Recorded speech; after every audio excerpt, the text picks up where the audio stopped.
Assalamualaikum warahmatullahi wabarakatuh. Perkenalkan, nama saya Fadlillah, mahasiswa UIN pasca sarjana jurusan MBGMI semester 2. Kali ini saya akan wawancara kepada Al-Ustadz Mas Rofiki. Beliau S1-nya di mana? Di Malang.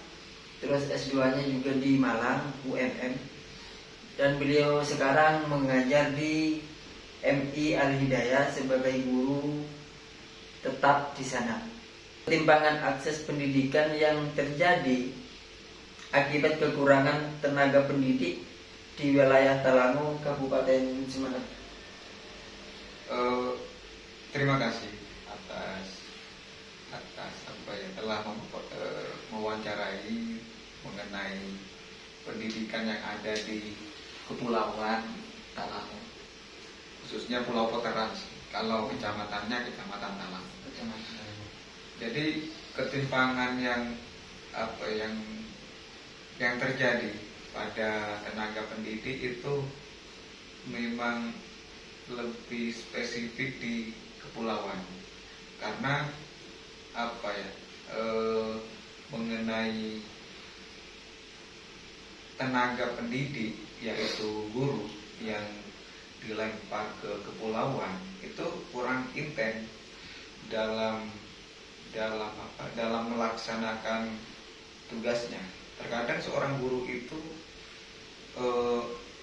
dibutuhkan bukan hanya di kelas saja, di kegiatan belajar mengajar, tetapi di satu sisi bagaimana dia menjadi panutan, yaitu tata peribahasanya digugu dan ditiru.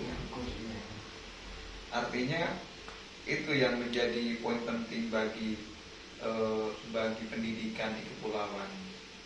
Memang pendidikan itu salah satu tonggak yang nantinya mengukir masa depan yang lebih baik, dan kemungkinan besar memang ketimpangannya di tenaga pendidik. Itu untuk yang pertanyaan pertama. Ya. Untuk yang kedua, apa saja dampak kekurangan guru terhadap proses belajar mengajar di Madrasah Al-Hidayah Kecamatan Talango?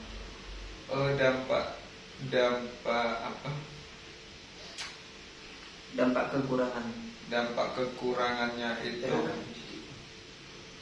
itu sebenarnya di tenaga pendidik. Akibatnya nanti kan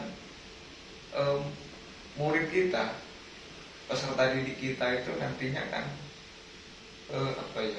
dia kurang aksesnya di situ nanti. Timpangnya kan cuma mengisi di kegiatan belajar mengajar, tetapi di satu sisi dia tidak punya role model dalam artian kan untuk menyemangati mereka, artinya mengetrit mereka itu bagaimana gitu nantinya kan. Dan imbasnya itu terhadap peserta didik itu nantinya tidak punya pandangan mengenai pendidikan. Artinya bukan hanya di kegiatan belajar mengajarnya dia dapat memahami, tetapi di luar juga bisa melihat misalkan sekarang seperti ini core value akhlak itu bagaimana kan dia sebagai guru akidah akhlak, misalkan ya dari segi akidahnya gimana, nilai spiritualnya misalkan, terus dari tingkat akhlaknya misalkan gitu kan punya pandangan, bukan hanya teori yang disampaikan yang melalui LKS dan buku paket, tapi siswa itu pendidik peserta didik itu butuh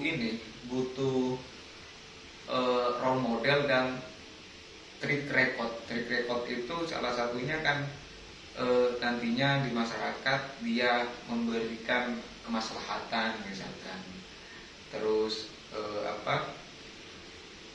menjaga nilai-nilai sosial, nilai-nilai lingkungan itu sebenarnya.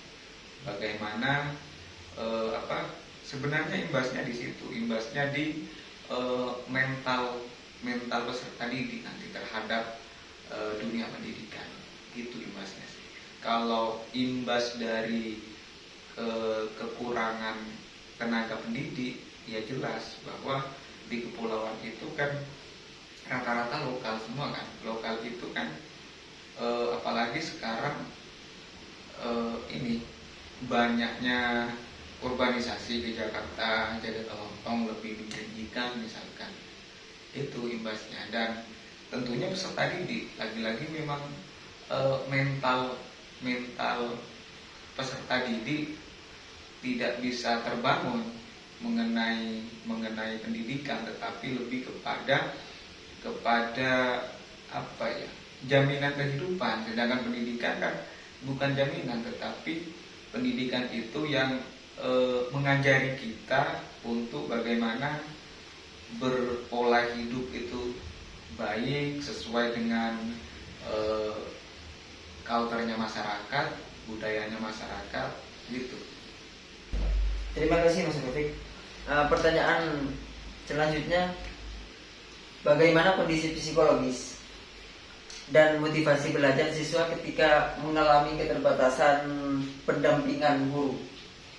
Sebenarnya sangkut pautnya dengan yang pertanyaan yang pertama, yang kedua mengenai psikologis mental peserta didik. Jadi mental peserta didik itu terbangun atau dia mempunyai treatment mental healthy-nya itu mengenai pendidikan, kesehatan mentalnya itu kan di guru. Ketika tenaga pengajar dengan akses misalkan tidak disediakan rumah di tempat dia mengajar, lalu si peserta didik ini kan tidak punya role model, artinya tidak punya pandangan mengenai mental healthy pendidikan itu bagaimana kan. Seharusnya kan pendidikan itu harus belajar terus bagaimana pendidikan itu berdampak terhadap perilaku siswa. Jadi yang menjadi tolak ukurnya nanti ya guru itu tadi nanti kan menjadi panutan, terus jadi role model itu kan dia melihat gurunya di kehidupan sosialnya bagaimana gitu. Artinya memang tenaga pendidik itu sangat mempengaruhi mental psikologisnya siswa peserta didik gitu. Dan kalau di kepulauan kan kekurangan tenaga pendidik, ketimbangannya di situ. Dan dari banyak siswa tentunya kan ada minat siswa yang beda-beda kan. Ada yang condong terhadap ilmu agama, di mana kan ustadz yang menjadi role modelnya, yang menjadi pedomannya. Oh, ustadz ternyata perilakunya seperti ini, misalkan baik, meningkatkan nilai spiritual misalkan gitu. Dan ketimpangannya di psikologis peserta didik nantinya kan dia tidak punya pedoman atau role model di tenaga pengajar yang tidak selalu tidak selalu berdampingan dengan siswa gitu. Sedangkan tugas kita misalkan seorang tenaga pendidik kan juga mengamati dari beberapa siswa itu lebih condongnya kemana, terus misalkan lingkungannya siapa, itu kan menggunakan metode pendekatan yang mungkin psikolog juga kan, supaya sama-sama sama-sama apa ya, bisa diterima, terus enak lah, pendekatannya enak, tidak ada istilahnya, tidak ada diskriminasi, kriminalisasi misalkan gitu. Terus pertanyaan selanjutnya, Jauh mana kekurangan tenaga pendidik memengaruhi kualitas pembelajaran dan pencapaian akademis siswa di MI Al Hidayah? sebenarnya kalau melihat apa ya, di sejauh mana itu mengenai apa, pengaruh tenaga pendidik terhadap capaian akademis seorang siswa, itu kan nantinya kan di semangat siswa belajar kan, semangat siswa belajar, terus nanti diimplementasi di masyarakat, misalkan di keluarga sekitar, itu kan menjadi tolak ukur. Sedangkan tenaga pendidik itu bisa bisa mempengaruhi terhadap pola-pola kehidupan yang dimiliki oleh siswa nantinya kan. Artinya siswa seharusnya punya role model, lagi-lagi role model yang gurunya dilakukan gitu kan. Siswa juga mengamati seorang guru nantinya kan, dia jelas mempengaruhi. Ketika kekurangan tenaga pendidik, nantinya siswa tidak ada pandangan mengenai prestasi akademis, misalkan prestasi dalam bidang bidang pendidikan misalkan gitu kan. Artinya kan kalau di Talangor rata-rata kan yang bukan prestasi sih, artinya kompetensi siswa itu lebih di ketika hari ulang tahun, imtihan misalkan gitu sih, di ujinya sih, uji kompetensi siswa di situ ada cerdas cermat misalkan, terus hafalan gitu. Dan salah satunya ya guru juga yang membimbing di situ kan. Haflatul imtihan itu berapa hari? Haflatul imtihan itu ada yang lomba sebelum di pentas itu biasanya 3 hari lomba bawah. Istilahnya yang lebih kepada belajar teamwork, bagaimana dia bekerja dengan tim di kelasnya misalkan gitu. Dan selanjutnya dia lomba personal, individu itu yang dipanggil ke panggung atau ke pentas, itu lebih personal. Salah satunya kan dia mengujinya di daya ingat siswa misalkan gitu, daya kritis siswa ketika ada cerdas cermat gitu kan. Berarti itu dari TK, TKA, TKB sampai kelas 6. Sampai kelas 6 ikut. Selanjutnya, apa upaya yang telah dilakukan oleh pihak sekolah, masyarakat dan pemerintah daerah dalam mengatasi permasalahan keterbatasan guru? Keterbatasan guru itu sebenarnya masalah yang kompleks. Masalah yang kompleksnya kan sebenarnya banyak tenaga pendidik yang dari sekitaran lembaga, tapi kan tantangannya kan sekarang kan materi itu kadang seorang guru itu kan dituntutnya mengajari semua misalkan, sedangkan gaji yang diterima tidak sesuai. Artinya lagi-lagi kan di Pulau Puterang itu lekat dengan kebudayaan yang menurut saya pribadi ya kurang sehat. Kurang sehatnya dia ketika mantenan ada gawe, ada ini, itu biasanya tinggi-tinggi kan, tinggi-tingginya. Jadi kita seorang guru yang ada di situ otomatis kan ikut habit-habit itu kan. Padahal tenaga-tenaga pendidik yang sekitar itu juga banyak tenaga pendidik. Cuma kan minat untuk mengajar, minat untuk mengabdikan pengetahuannya di ini untuk sedekah ilmuwan lah misalkan kan, itu sangat minim sedekah ilmiahnya di situ. Jadi untuk menutupi ketimpangan itu kan ya sekarang kan banyak dari P3K misalkan, terus guru PNS itu kan untuk mengisi kekosongan itu sebenarnya.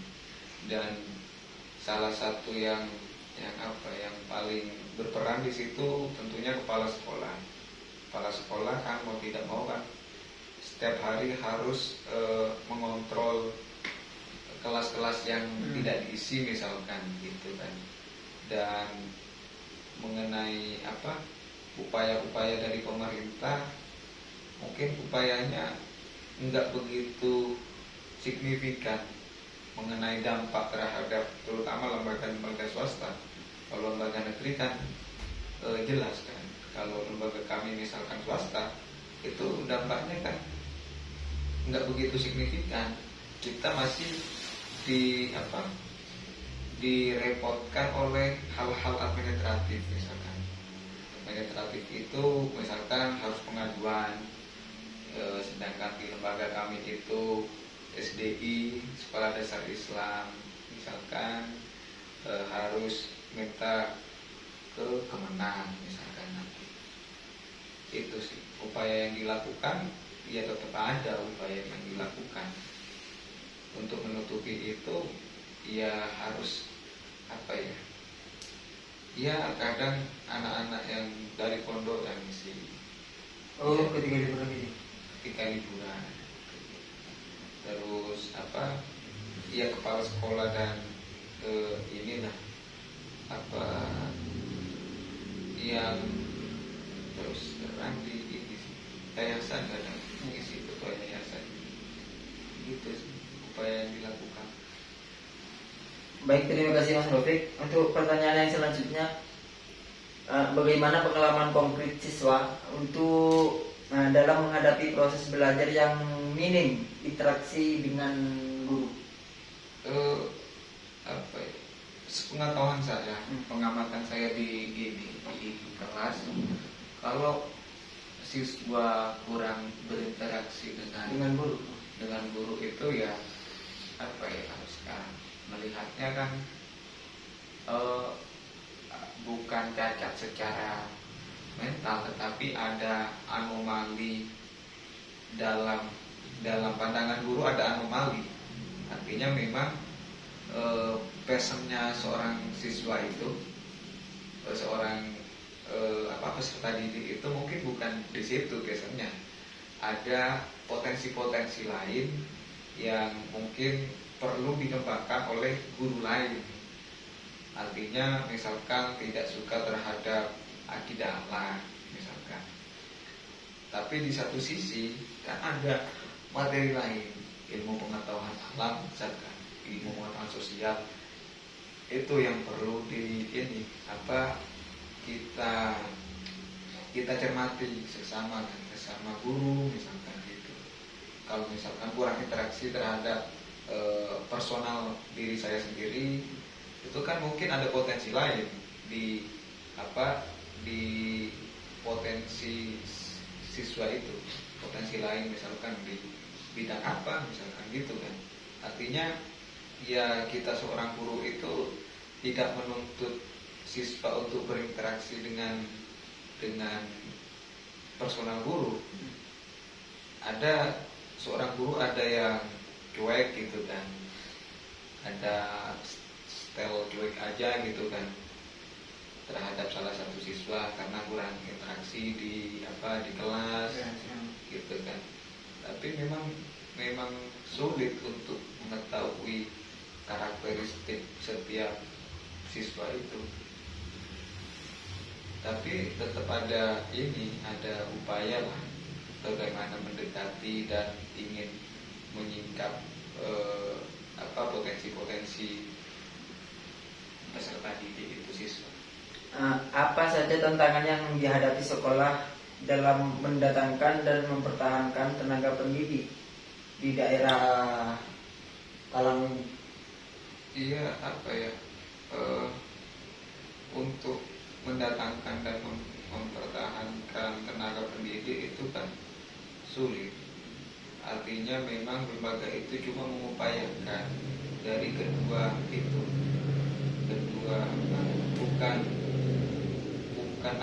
bukan memprioritaskan apa yang kita mendatangkan, tetapi kita harus bagaimana mempertahankan yang ada gitu kan. Bagaimana dia seorang guru misalkan, tenaga pendidik, dia bertahan di lembaga kami misalkan, itu bagaimana, atau secara mental spiritualnya juga akibat nanti kanan kirinya ini, itu memang susah sih. Upayanya kan memang bagaimana kita memegang prinsip atau berkomitmen tenaga pendidik itu nantinya kan tidak dipengaruhi oleh luar. Jadi komitmennya ya udahlah, kita mengabdikan diri di lembaga tersebut, terus perkara rezeki misalkan lah, yang di atas biar yang ngatur gitu kan. Jadi di satu sisi itu tantangan lembaga, dan untuk mempertahankan dan kalau mendatangkan itu kan iya sebenarnya banyak, seperti halnya di Kemenang misalkan, di dinas pendidikan bisa saja, tetapi kan lembaga kami misalkan swasta kan sulit untuk ini, sulitnya di administrasi misalkan, dan tentunya kan ada biaya tambahan nantinya karena nyebrang ini untuk mendatang. Bagaimana strategi kebijakan pendidikan dapat diarahkan untuk mengurangi ketimpangan akses pendidik di daerah 3T, tertinggal, terdepan, dan terluar? Iya, sebenarnya menurut saran saya sih, bukan strategi kebijakan pendidiknya itu kan kembali ke ini, bagaimana kan ya, terutama di Pemda, bagaimana kan ini Pemdanya itu, pemerintah daerahnya bisa memberikan aplikasi polisi yang sesuai dengan 3T itu, terutama di fasilitas-fasilitas tenaga pengajar itu didukung misalkan oleh Pemda, terus fasilitasnya diperbaiki misalkan infrastruktur, terus ada akses seperti penyeberangan itu untuk tenaga pengajar didahulukan misalkan supaya tidak telat ke kelas gitu sih. Kalau kebijakan strateginya ya kembali ke ini, aplikasi polisinya itu kan yang memegang kendali kebijakan kan Pemda. Itu susah, kita sebagai tenaga pengajar gimana ya, mau ngeluh mengenai regulasi dan polisi mengenai pendidikan di 3T misalnya. Sebenarnya kalau itu bukan kategori 3T sih. 3T itu bukan pulau terluar. Talamu itu kan jaraknya dari daratan Sumeneb cuma 250 meter. Nyebrang cuma 5 menit sampai, 5 sampai 10 menit nyampe terdepan. Tapi maksudnya di kepulauan terdepan sih, karena kan dekat jaraknya. Cuma untuk tertinggal saya rasa enggak, karena kan aksesnya ya lumayan, ini penyeberangan 24 jam ada, Sampai 60 24 jam ada. Terus ya apa ya, strategi kebijakannya cuma pemerataan tenaga pendidik, terutama yang ini apa implikasi dari penyerapan rekrutmen, misalkan P3K, supaya merata lah, tidak pilih-pilih, misalkan tidak pilih-pilih lembaga gitu kan. Budaya-budaya yang tidak sehat sehingga kan mempengaruhi si tenaga pengajar ini, dia terpancing udahlah gitu kan. Karena merantau, urbanisasi misalkan ke Jakarta lebih menjanjikan daripada menjadi guru. Ya udah gitu, mau gimana lagi kalau apa ya, personalnya seorang pengajar seperti itu kan, kita tidak punya kekuatan di situ. Masa mau nambah gajinya misalkan, kan tidak punya kekuatan di situ. Pendidikan di keluarga itu tidak maksimal. Yang mengawasi siswa peserta didik itu tidak maksimal, karena apa ya, seorang hamba kan ya cuma kayak ini, udah suruh ngaji, suruh sekolah gitu aja. Tinggal satu pertanyaan, Mas. Apa rekomendasi kebijakan atau program yang tepat untuk menjamin pemerataan tenaga pendidik di wilayah-wilayah terpencil seperti Kabupaten Sumeneb ini? Sebenarnya Sumeneb itu kan ini terdiri dari 120 pulau. Untuk apa, rekomendasi saya mengenai pemerataan tenaga pendidik itu terutama diakses dan kontrak kerja yang diterima di P3K, di apa PNS ya harus ini juga, harus konsekuen lah ketika seorang tenaga pendidik mendaftarkan diri, keterima di kepulauan, kadang kan nitip absen gitu kan. Jadi rekomendasi saya itu lebih kepada tenaga pendidiknya, bagaimana dia konsekuen terhadap apa yang dia ambil, bagaimana kan menyalurkan pengetahuannya untuk untuk siswa-siswa yang di pulau-pulau terpencil misalkan gitu kan. Bukan hanya menyelesaikan tanggung jawab seorang pengajar misalkan, tetapi kan di satu sisi bagaimana psikologis anak, mental health anak itu juga diperhatikan kan. Kadang ini satu anak menguasai fisika, kimia misalkan di satu sisi, tapi di lingkungannya dia main drug motor misalkan, itu berarti kan dia cuma ngerti dan paham terhadap ilmu fisika, sedangkan kebisingan itu nanti mempengaruhi ya, terutama tetangga misalkan. Kalau di kepulauan ya tetangga, bukan hanya ekologi ekosistem alam yang ini, tapi secara realnya tetangga juga bising gitu kan. Itu sudah jelas anak itu cuma menguasai pelajaran fisika, tetapi tidak mampu mengimplikasikan pelajaran di kelas itu ke lingkungan, misalkan lingkungan keluarga, tetangga misalkan, dan gitu paling enggak. Dan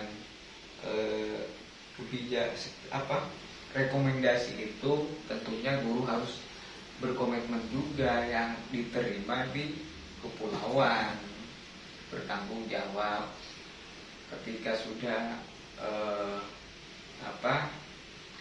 menerima komitmen dari pemerintah, misalkan pemerintah daerah mengenai pengadaan ini, dia harus komitmen lah bagaimana harus merubah pola-pola pendidikan yang ada di kepulauan. Gitu. Lebih ke tenaga pendidiknya, bagaimana dievaluasi lagi lah, dan gitu kan. Bukan hanya rekrutmen atau gitu, tetapi evaluasi pembelajarannya tidak ada misalkan, gitu kan. Artinya memang seimbang antara potensi alam misalkan dengan sumber daya manusia itu kan meningkat gara-gara nanti adanya pendidik, misalkan di situ pengetahuan masyarakat di kepulauan itu baik dari segi segi ini penguasaan materi, baik di pola hidup dan lingkungannya, itu bisa jadi gitu kan. Karena potensi alam yang tinggi di kepulauan itu butuh sumber daya manusia yang memang memperhatikan terhadap lingkungannya gitu. Dan evaluasi kebijakan, evaluasi dari P3K, rekrutmen PNS misalkan, tenaga itu penting. Terutama dampak imbas dari adanya itu penyaluran guru ke kepulauan itu harus dievaluasi juga. Bukan kebijakan sih kalau menurut saya pribadi, lebih kepada bagaimana ini evaluasi kembali guru-guru, siswa, terus peningkatan sumber daya manusia itu perlu dievaluasi juga. Kan tugasnya seorang guru itu bagaimana kan memberitahu dan meningkatkan sumber daya manusia yang berintelektual misalkan gitu. Mungkin ada sebelum ditutup untuk guru-guru di luarnya. Ya mungkin penutup dari saya, kalau misalkan ada tutur kata yang kurang berkenan bagi rekan-rekan pengajar di seluruh Indonesia, misalkan terutama yang ada di kepulauan, ya semangatlah bersedekah pengetahuan dan jangan pernah lelah. Cukup lanjut.